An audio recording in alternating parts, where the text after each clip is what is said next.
Qui suis-je? La vérité ultime, c'est que vous n'êtes pas ceci ou cela, vous êtes. Quand on assimile le je au corps physique qui est destiné à vieillir, à se flétrir et à mourir, la souffrance fait tôt ou tard toujours surface. Ne pas s'identifier au corps ne veut pas dire qu'il faille négliger, mépriser ou ne plus prendre soin de son corps. S'il est fort, beau ou vigoureux, vous pouvez prendre plaisir à ses attributs et les apprécier pendant qu'il dure. Vous pouvez également améliorer sa condition en vous alimentant bien et en faisant de l'exercice. Si vous n'assimilez pas le corps à ce que vous êtes, votre sentiment de valeur personnelle ou d'identité ne sera pas amoindri quand la beauté se fanera. La vigueur diminuera ou le corps sera frappé d'incapacité. En fait, lorsque le corps commencera à faiblir, la dimension sans forme, la lumière de la conscience pourra briller plus facilement à travers la forme en train de dépérir. L'ego apparaît quand le sens de l'être, du je suis, c'est-à-dire la conscience sans forme, est confondu avec la forme. Telle est la signification de l'identification.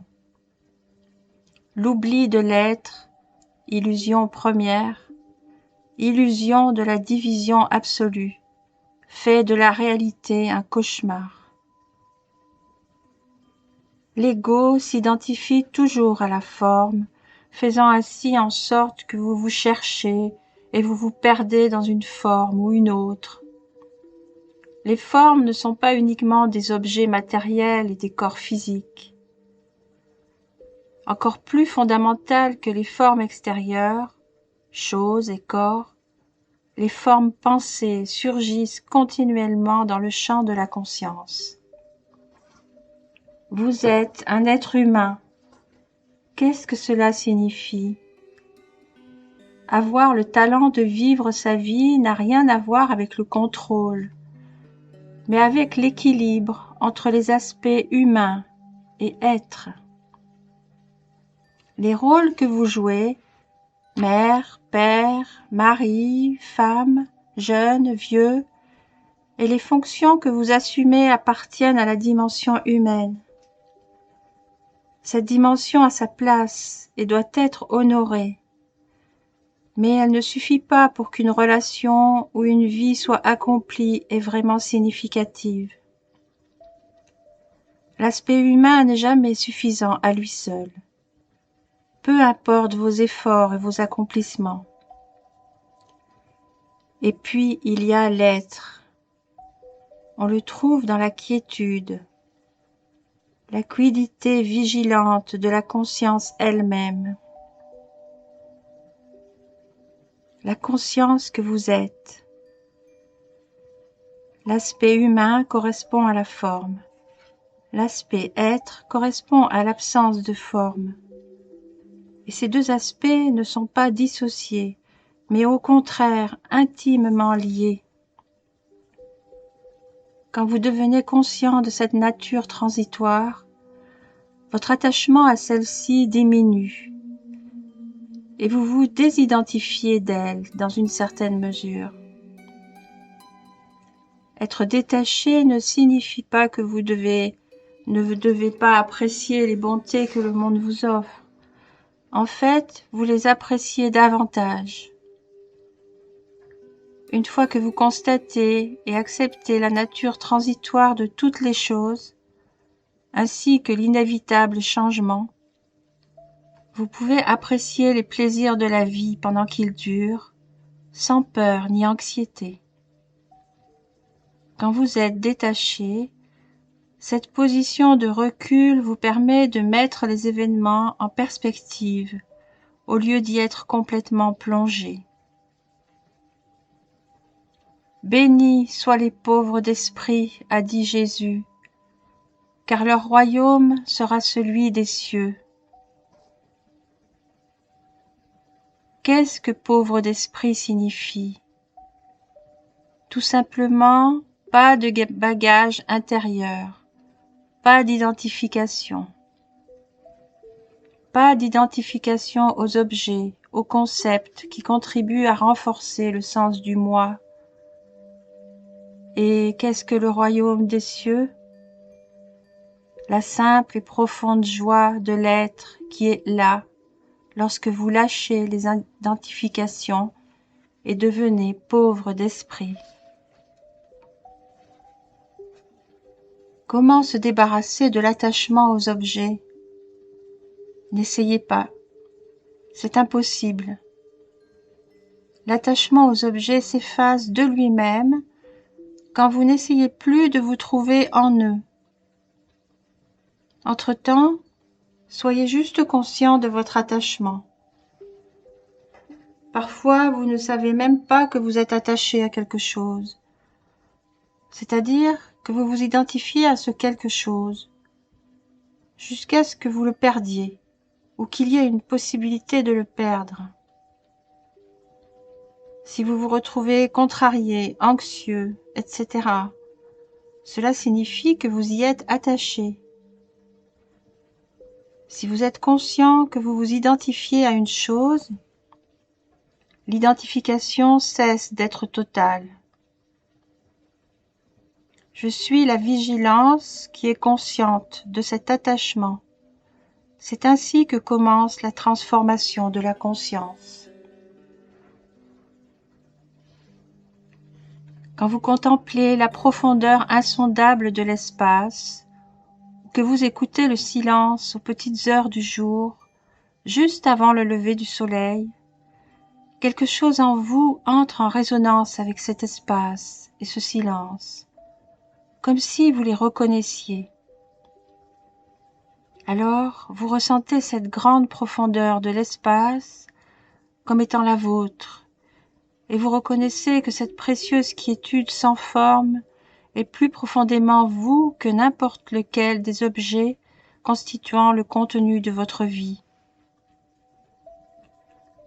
La réalité a deux volets de l'univers, les choses et l'espace. Les choses et le rien est aussi votre réalité. Pour mener une vie saine, équilibrée et fructueuse, il faut danser entre ces deux aspects de la réalité. Danser entre la forme et l'espace.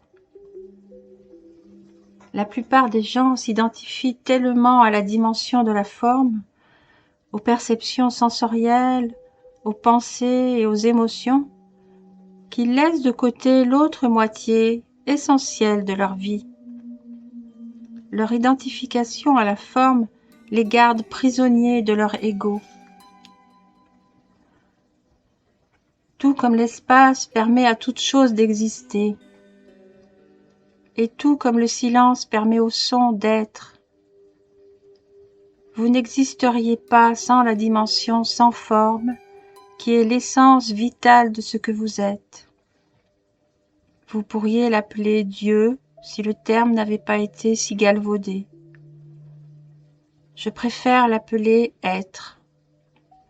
L'être existe avant l'existence. L'existence est forme, contenu, ce qui arrive. L'existence est le premier plan de la vie, alors que l'être en est l'arrière-plan, pour ainsi dire. L'humanité a contracté une maladie collective.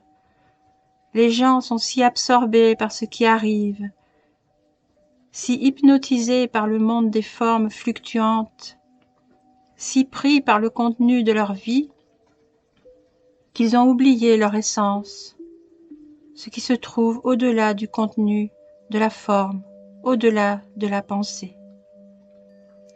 Ils sont si régentés par le temps qu'ils ont oublié l'éternité qui est leur origine, leur bercail, leur destinée. L'éternité, c'est la réalité vivante de ce que vous êtes. À la vue de la beauté d'une fleur, les humains s'éveillaient ainsi, même si ce n'était que brièvement, à la beauté qui fait essentiellement partie de leur être le plus profond, qui fait partie de leur véritable nature. La première fois que la beauté fut reconnue constitua un des événements les plus significatifs dans l'évolution de la conscience humaine, étant donné que les sentiments de joie et d'amour lui sont intrinsèquement liés. Sans que nous le réalisions pleinement, les fleurs sont devenues pour nous l'expression manifestée de ce qui est le plus élevé, le plus sacré, et en fin de compte le non manifesté en nous, plus éphémère, plus éthérée et plus délicate que les plantes dont elles sont issues. Les fleurs sont devenues en quelque sorte les messagères d'un autre monde, un pont entre le monde physique manifesté et le monde non manifesté. Elles transmettent non seulement une odeur délicate et agréable aux humains, mais également la suavité du royaume de l'esprit. Lorsque vous êtes vigilant et que vous contemplez une fleur, un cristal ou un oiseau sans le nommer mentalement, vous avez ainsi accès au non manifesté. Quand vous n'endossez pas de rôle, il n'y a pas d'ego dans ce que vous faites. Il n'y a pas de programme parallèle, comme la protection ou le renforcement du moi. C'est ce qui fait que vos actes ont un bien plus grand pouvoir. Vous êtes totalement focalisé sur la situation. Vous devenez un avec elle. Comment être moi-même est en fait la mauvaise question à poser, car elle sous-entend que vous devez faire quelque chose pour être vous-même. Mais le comment est désuet ici parce que vous êtes déjà vous-même. Cessez simplement d'ajouter des bagages inutiles à ce que vous êtes déjà. Mais je ne sais pas qui je suis. Je ne sais pas ce qu'être moi-même veut dire. Alors, si vous pouvez vous sentir tout à fait à l'aise sans savoir qui vous êtes, ce qui reste, c'est ce que vous êtes. L'être derrière l'humain, le champ d'un pur potentiel plutôt que quelque chose déjà défini. Renoncez à vous définir, que ce soit à vous ou aux autres, vous n'en mourrez pas. Au contraire, vous reviendrez à la vie. Et ne vous préoccupez pas de la façon dont les autres vous définissent. Quand ils le font, ils se limitent eux-mêmes. C'est donc leur problème. Chaque fois que vous interagissez avec des gens, ne soyez pas là principalement comme une fonction ou un rôle, mais comme un champ de présence consciente. Quand vous réagissez à la forme que la vie prend à cet instant même, quand vous traitez le moment présent comme un moyen, un obstacle, un ennemi, vous renforcez la forme de votre identité, c'est-à-dire l'ego. De là, la réactivité de l'ego. Et qu'est-ce que la réactivité? L'accoutumance à la réaction. Plus vous réagissez, plus vous restez pris au piège de la forme. Plus vous vous identifiez à la forme, plus l'ego devient fort. Votre être ne brille plus à travers la forme, ou à peine le fait-il. Quand vous n'opposez pas de résistance à la forme, ce qui est au-delà de la forme émerge comme une présence omniprésente, une forme silencieuse, bien plus grande que votre identité à la forme limitée dans le temps, la personne. Cette présence, c'est votre nature véritable, bien plus que n'importe quoi d'autre existant dans le monde de la forme. Quand vous pensez, percevez et faites des expériences. La conscience prend naissance dans la forme. Elle s'incarne dans une pensée, un sentiment, une perception sensorielle, une expérience. Le cycle des naissances dont les bouddhistes espèrent se sortir à un moment donné se reproduit continuellement. Ce n'est qu'à cet instant-ci, par le pouvoir du moment présent, que vous pouvez en sortir. En acceptant totalement la forme du moment présent, vous vous alignez intérieurement sur l'espace, qui est l'essence même du moment présent. Par l'acceptation, de l'espace se crée en vous. Être aligné sur l'espace plutôt que sur la forme, voilà ce qui amène de la perspective et de l'équilibre dans votre vie. Pour être heureux, les gens croient dépendre de ce qui arrive dans leur vie, c'est-à-dire dépendre de la forme. Ils ne réalisent pas que ce qui arrive est la chose la plus instable qui puisse exister dans l'univers. Le changement est constant. Ils considèrent le moment présent comme un gâchis, puisque quelque chose est arrivé qui n'aurait pas dû arriver, ou comme une incomplétude, vu que rien n'est arrivé et que quelque chose aurait dû arriver.